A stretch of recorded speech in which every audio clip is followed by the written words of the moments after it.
go.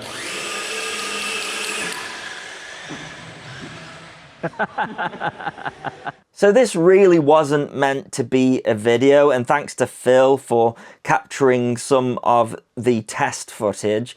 When I have any spare time, which is usually very little, I'm actually working on a 1/10 scale RC drift car that's gonna have HDF-PV head tracking with a full R34 interior, as well as realistic sounds and a real exhaust that's going to spit out flames, and we're going to have tire smoke and at some point even a line lock so that it can do burnouts and things like that.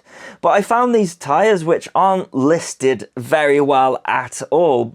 However, they've got flint particles in them, which I didn't think was gonna work very well, in all honesty, but I was completely wrong. In fact, I'd been playing around with the car and the tires for about 2 hours, so they were pretty worn at that point, and the effect actually worked better in broad daylight. We just assumed that it would work better when it got darker, but that wasn't the case. I think the lights on the car actually took some of the effect away.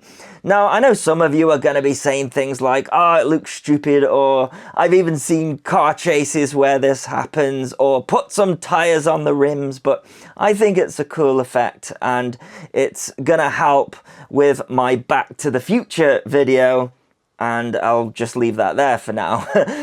I'll put a link in the video description of all of the stuff that I'm using. It's actually really cheap. However, I liked the effect so much with the tires, I went and bought most of their stock, so sorry about that.